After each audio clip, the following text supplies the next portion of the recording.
Okay, Gary, so I know Fernando's trying to bring you over to his team next year. Our business isn't done yet, so of course I want to extend your contract. What do you want? I know ownership's off the table with Red Bull, but I'd like to be at least some kind of ambassador role. Okay, give me some time here and I will see what I can do. And with that, we've got some potential future decisions to make in this final season of the F1 23 Driver Career Mode. Hello everybody and welcome back to a brand new episode of this final season here, Season 7. We start the month of May today, May 1st at the time I'm doing this video. Hopefully it goes out the same day, it might be May 2nd depending on the time. Excited because this is also F1 24 release month. We've officially made it. We have 8 episodes remaining after this one here. So of course, following today, we will be in the final half of this final season of this career mode, and we have had an interesting season so far. Our worst finish of 5th, which it's been great. The consistency has been, I think, the big thing that we've had this season that's really been different so far from previous seasons where we've had inconsistencies with mistakes and mechanical failures and whatnot. Of course, last episode in our home Grand Prix in Canada, things didn't quite go to plan. We still made mistakes, but we had that self-spin and we still were able to rebound to a 3rd place finish. So there was a lot of things that kind of were there to help us in the process to give us that opportunity, but hopefully we can have some success here in COTA, and we've had success here in the past. Now as we roll through into the weekend for qualifying, now Saturday afternoon on track Q1, pretty straightforward as you guys know always. Now as we roll around this final turn, heading to the start finish line, we cross the stripe, we go P10, so easy peasy there. McLaren 1-2, Jackson and Leclerc as Tsunoda, Maloney, Piastri, Lawson and Vesti all out. The big thing from last episode was the pace of the McLarens. Leclerc and McLaren in general, they had extremely good pace, and we definitely need to pay attention to that this weekend. Q2, first lap, only P6, and we would drop down a little bit down the order as everyone was starting to come through to cross the line. So as the lap progressed, we would end up down in about 8th place, which means we will get through into Q3, but I wanted to see just how much improvement I could find, and we found about 0.3 of a second here as we round the final turn to the line, and that's going to put us in a very solid 5th as Drugovich is in 3rd. But look at this surprise, Kelly Mayer out as Oliver Behrman makes it through. So usually it's the other way around. Chadwick, Doohan, Sato, and Schumacher all out. Schumacher with a solid effort, by the way, to just get into Q2, which is nice to see for him in what's been a pretty miserable season in his return so far to Formula 1. Q3 underway now. Everyone's made their laps as we are out on track for the first time. We're going to get 2 laps in. That's what we have time for here. What can we do in our first lap there? A bit of a rough penultimate turn, but around the final turn to the line, it's P5. I'm confident we can do better. Unfortunately, I didn't find any time in the first half of the lap. We were down to P6, Drugovich in 5th there, as it's going to be later in the lap where I felt like we could make up the time, and that's exactly where it was happening. It was slower in Sector 1 and Sector 2, but in this final sector, we've hooked up just about 1/10 and a half. We round the final turn. Can we see maybe 2/10? No, it's going to be only a little bit over 1/10, but that's enough to gain us enough positions to get into row 2. P3, look how close the time is from 2nd all the way through 6th there, but Leclerc on pole by nearly 0.3 of a second over his teammate of Aiden Jackson. F2 was in COTA this weekend as well. It was Kimi Antonelli picking up the win. Our drivers, Fornaroli and Browning, 8th and 9th as well. So a better weekend for those 2 drivers as you see the rest of the order. Now, let's get ready to go racing in COTA.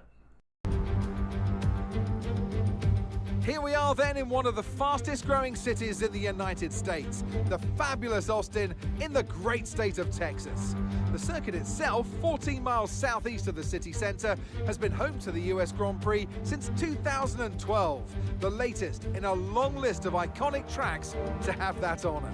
It's 10 to the left and 10 to the right. I'm not talking about a line dance, I'm talking about the corners here at the fantastic Circuit of the Americas.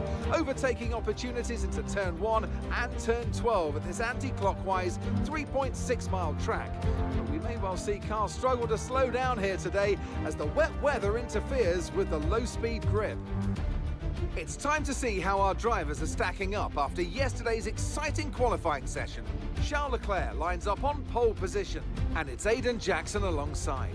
Considering the rest of the grid, we have Golden Boy, Gasly, Russell, Drugovich, Albon, Yuri Vips, Behrman, Norris, Mayer, Chadwick, Doohan, Sato, Mick Schumacher, Sonoda, Maloney, Oscar Piastri, Liam Lawson, and Frederick Vesti. And now it's time to head down to the track. We're ready to roll then here from Circuit of the Americas. Charles Leclerc on pole over his McLaren teammate of Aiden Jackson. You see the rain coming down. It's not supposed to rain all race long, so it is going to be an interesting strategy here. As you can see, it's going to rain maybe half the race, so it'll be interesting. We might be switching to the dries, or we will be at some point. So let's get ready and get this race underway. Here we go then. The formation lap is underway. These are wet conditions here today. Each driver will no doubt be mindful of the wet surface as they prepare to race around the track. As expected, everybody's starting on the intermediate compound tire right now. It's in that kind of crossover between inters and wets, but everyone choosing for the inter. As the cars make their way back to the starting grid to form up and get ready for lights out, let's hope the race ahead today is a thrilling one that will go down as a memorable Grand Prix in the history books. All right, boys. Good rebound last weekend. Let's keep that momentum here into today. Absolutely. I want to see some of that old Rainmaster out of you here today.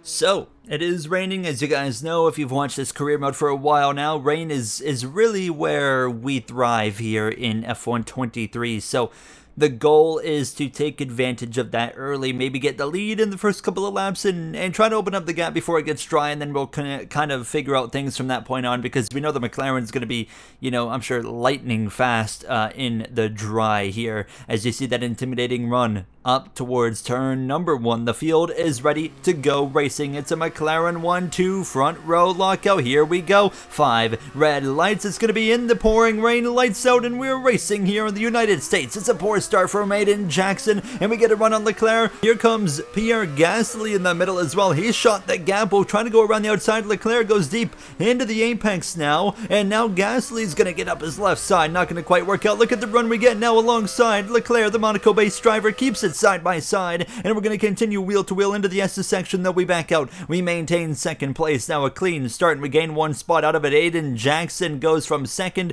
down to 5th. He loses spots to myself as well as Gasly, my teammate of Felipe Drugovich, of course, the season opener winner. It's not really turned into the season that Drugovich would have liked, and we've seen this before out of Drugovich now. I mean, he started season 6 last season with a win in race 2, also at Austria, where he picked up his first win of the season this time around as well, and then it just never really materialized from that point on. And right now it's looking like it's going to be impossible to win the Constructors' Championship with the team, this Red Bull Audi team, as it's just McLaren's just so consistent, just like us, and they have just a bit more consistency than myself and Drugovich do as a team duo. But of course, we are right there in the mix for the Drivers' Championship here today. Under the clouds and the rain, it's certainly benefiting myself knowing we have the opportunity here to just put our rain racecraft together to hopefully get the lead and drive away from Charles Leclerc. And you can see we're putting a bunch of pressure on him now. Gasly is over a second back. We end the lap, and look at this, out of the final turn, a big run to the back of Leclerc, and now we start lap number 2, 28 laps of racing. He protects to the left side of the circuit. We show the nose to the right. Leclerc goes deep in the apex just like he did in turn 1, lap 1. We'll swing back over to the left side, wheel to wheel clear, and to the lead of the United States Grand Prix here from Circuit of the Americas now. But hold on, as we come through the S's, Leclerc putting pressure. We go wide, and now he's back up the left side. We continue wheel to wheel up the elevation, contact and damage there on the front wing with Charles Leclerc. I got damage, dude. He just completely ran me out of room.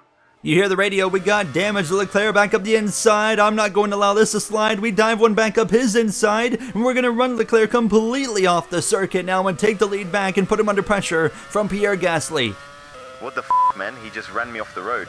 And now Leclerc under pressure from Pierre Gasly down this long back straightaway. Now, of course, we've got damage on our front wing. It was pretty obvious. You don't even need a second look. Leclerc just completely turns across my nose there on the S's and damages our front wing. So now we have to nurse this thing around. The fortunate side of things is when it's raining, wing damage isn't going to impact your car as severely as it would if it was dry. If this is a dry track, we would have to pit immediately. However, it's raining. We can wait. We can keep this car out in front. I'm confident of it, and I was proving that early on. We're going to be able to keep this out in front, but as the conditions improve, it's going to get a little bit more difficult to do that. Okay, so we're going to hang on here until it gets dry, so just do what you can. You hear our race engineer Mark just telling us the situation. We're going to hang on until the track dries up, and of course once it does dry up, our pace is going to drop dramatically compared to the cars behind us. But as of right now, the pace is basically dead even over the course of a lap. I was keeping it between 9/10 of a second to 1.2 second area. It wasn't going really much lower than that or any higher than that, so we're just kind of keeping it consistently around there here. Coming to the end of lap 6 at this point, you can see the gap about 1 second as we ride through this final turn. But Leclerc settles into P3. He's not happy that I ran him off track, but I'm not happy that he destroyed half my front wings. So in my opinion, that was quite warranted, quite fair. F1 did not do anything about it. They didn't seem to see or have an issue. Yellow behind us in the S's section, and I believe it's Behrman. Yes, it is. Oliver Behrman finally made it out of Q2, made it into Q3, but now he's spun around, and that's going to bring out a safety car due to where he's parked in the rain. And now you're going to see the onboard replay just completely loses it, nearly has it saved. There goes his teammate of Calimero slipping through on the inside, but the safety car comes out. And now we are going to be in control for the restart. And I did briefly consider a pit stop, but it just wouldn't really, in my opinion, make sense, because we would have to pass everybody just to get back to, in the fight. And I just don't feel like that's going to be a good solution long term. So we're still going to have to maintain this damage here as we are in control. We can go whenever we please, and I'm going right here on the exit of the corner because this is where I seem to have the advantage today, is on the exit of these slower corners. So of course, when you head down that long backstretch, we are really quick to launch out of that corner compared to the cars behind us in turn 1 and then that final turn as well. So I was pretty happy with the pace there at certain sections of the circuit. Right now, already a second ahead of Pierre Gasly. He is, of course, able to keep that gap, like I said, between the 9/10 and 1.2 seconds range. We do open it up to 1.5 seconds, but you can see immediately struggling right there, and that's going to allow Gasly to close up a good chunk of time right there. As now we come towards the end of lap 11, approaching lap 12, about 7.5 tenths. He was able to get the gap down. You can see the conditions improving, so it's going to get more difficult, and you can see as well Gasly hitting the fastest lap of the Grand Prix. And as we come towards the tail end of lap 12, you can tell the conditions are dramatically improving. I am starting to lose downforce. I wasn't confident maybe yet that it was time to pit, but look at the gap, down to 0.5 of a second as we round this final turn. And now Mark comes over the radio as we're passing the pit lane that there is a new strategy available, and that means we can come in for dry tires, and you see it right there. Softs to mediums is the strategy. Yuri Vips is already in the pit lane, and so are a few other drivers. So now we're going to pit at the end of this lap, but it's going to be really interesting because we will lose the lead in probably another position because we have to repair the front wing. There's no way around it, so we are going to lose a good chunk of time, and we're just hoping the pace is good enough in the dry to be able to fight. But at the end of the straightaway, here comes Pierre Gasly now. You know it's a turnover point because we're starting to struggle for that pace that I was talking about as the conditions would improve. So Gasly to the lead. That was not a fight worth keeping up here because now I just don't quite have the downforce that I need. So Gasly is going to be able to get in front. He's going to drive away as we come towards the end of this lap. You can see he's already a full second ahead as he's going to come in. Myself, Leclerc, Dragovic as well is going to come in for whatever reason. So he's going to absolutely get ruined here because his race now is going to lose several seconds on his full time because he's going to have to wait for me replacing this front wing right here. So we're going to see what the damage done is. That's the big question now, as we'll finally get this front wing on. It's a 7.4 second stop. We just finally get rolling behind Alex Albon, Leclerc as well as Gasly. Multiple seconds up the road here as we'll exit just in front of Lando Norris in the Lamborghini. Look at that up there. Yuri Vips is out in front of us as well. He pitted a lap earlier, and those two, him and his teammate of Albon, would get battling out, and I would be able to run them both down. So what did he DRS on the long back straightaway about halfway through this Grand Prix. The run down towards the braking zone. We pass Vips, Vesti as well as Sonoda. They're both on inter still, so we're slipping and sliding through, getting both of them, threading the needle up the inside of Sonoda and the BMW. We go through into now P6 and now setting our sights on Alex Albon as now a few more pit stops to come at the end of this lap. Aiden Jackson as well as George Russell. We continue to close in on Albon. We have DRS to start the lap, and now Aiden Jackson's going to be exiting his pit lane here, and here we go. It's going to be close with him on the run towards turn 1. Jackson's going to lunge one up the inside. Contact with Albon. He's missed the apex and has absolutely torn the front wing off of Alex Albon. We look up the inside, and now he runs us off the road. We save it. We continue on. Jackson has damage as well.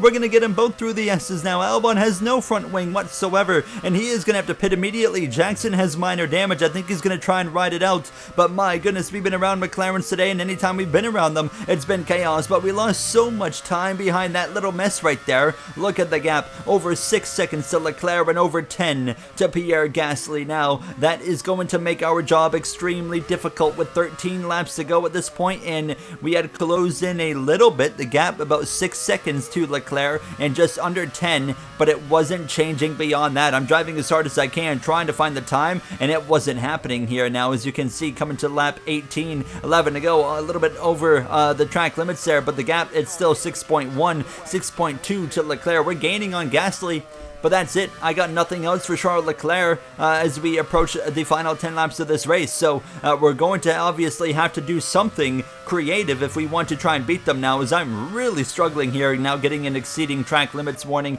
And towards the end of this lap, that gap still, it's unchanged. It's right around that 6 second area. So I just cannot get any closer. Fortunately, we're not losing, but the big problem is we're not gaining in these dry conditions now, so something's going to need to change as we're going to go through the grid. It's all Pierre Gasly with 10 laps remaining here in COTA. A great drive for the Frenchman who aims for his first win with his new team today. He has been fantastic out there, of course, benefiting off of Owen's misfortune, who had the wing damage from the contact with Leclerc. Owen wasn't very happy, obviously, and ran Charles off the road, and Pierre took advantage. Ted, what can you tell us about that drama earlier? I can tell you Owen's pretty upset about it, guys. The damage kept him from opening up a gap in the rain, and obviously now he is 6 seconds back from Leclerc.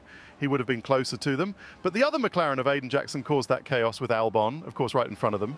Speaking of that incident, here's some radio from Albon on that incident. What a dumb man. Stupid idiot. Safe to say Albon isn't quite impressed with Aiden Jackson after that contact. Rain brings the drama today in COTA.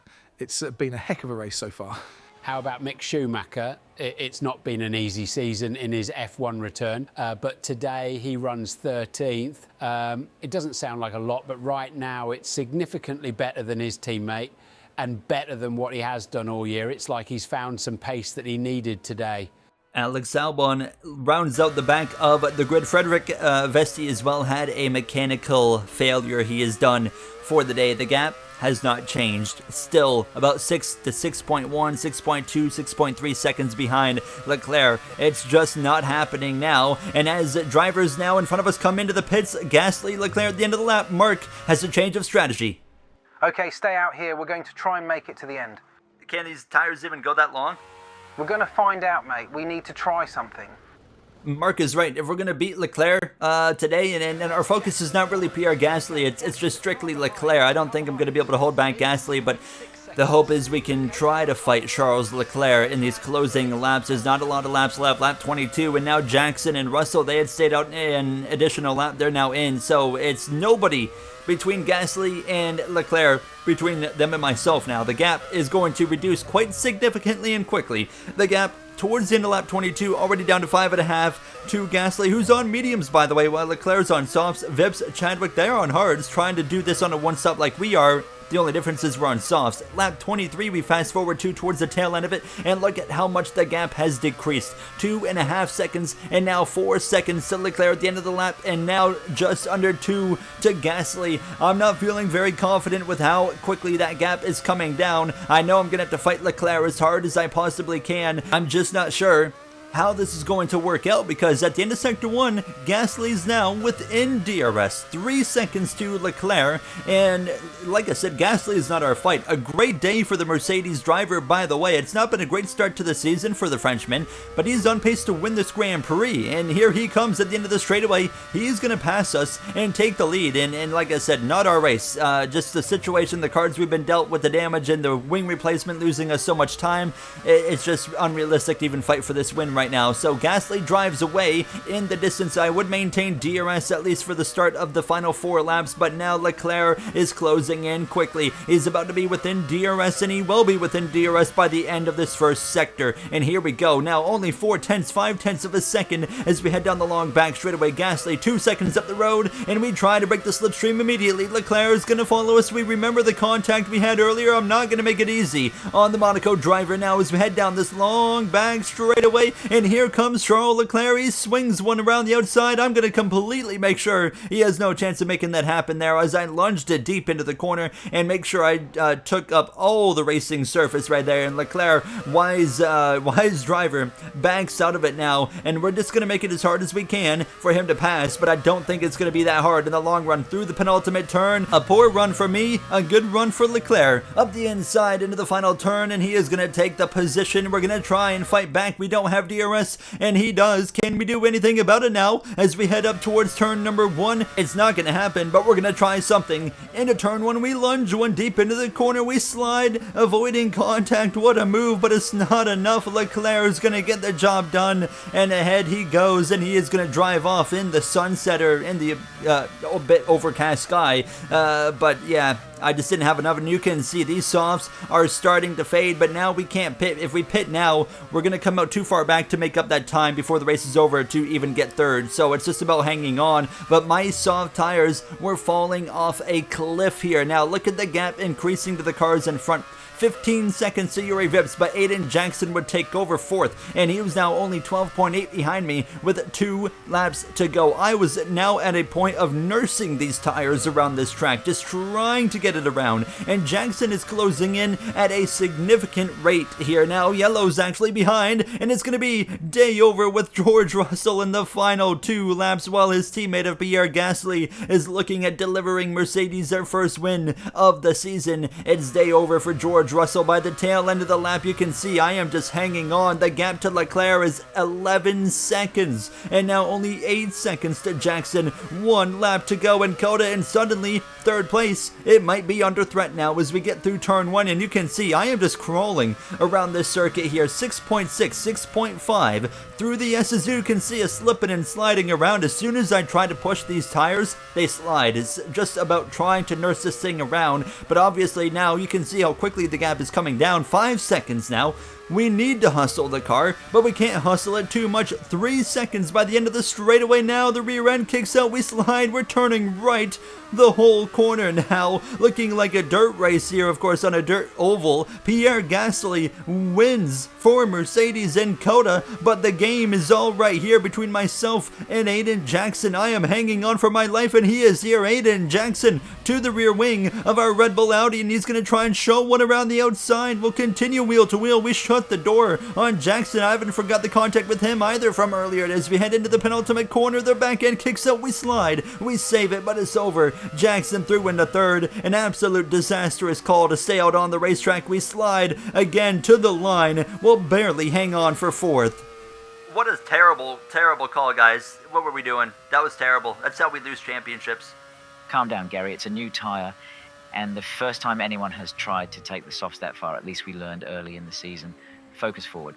We had to try something, mate. At least we learned the hard way now. A truly magnificent drive and a great performance from the entire team, securing victory here in Austin. On the bright side, Mercedes won, not McLaren, so that was good to see. However, I mean, we lost to both McLarens. We should have been third. If we would have pit twice, we would have still been third. We tried something. We definitely, I mean, I agree with the team. We needed to try something because I wasn't gaining any time in the dry. So I just wasn't going to get to those 2 in front of me no matter what. So, I mean, I get it. And as well as Horner and Mark both said, it is better to learn now what we can't do on this new tire, because no one's tried to take the soft tire that far. We've barely even ran the soft tire this season, so frustrated to say the least, because we obviously just gave away some points there that could be crucial at the end of the season. We have seen before little moments like that can be all the difference when we come down to the end of the championship fight. So definitely some frustrations involved as well. And you heard it there, of course, on the radio at the end of the race. Yuri Vips, 5th for Ferrari. Kelly Mayer, P6. Jamie Chadwick in the points. Drugovich, only P9. Doing actually both Connor Sports in the top 10. Great to see. Oliver Behrman down in 12th. So not a great day for him. Schumacher with a solid day. 13th, one of his best efforts this season. Maybe his best, actually. We're 24 points back after Circuit of the Americas. So not too bad, to be honest. And we'll take a look at the constructors, of course, where McLaren is now 100 points ahead of us, and Mercedes is only 47 behind. It might actually be a race for second. I'll see you guys in the next one for the Spanish Grand Prix. Thank you for watching. Have a great day.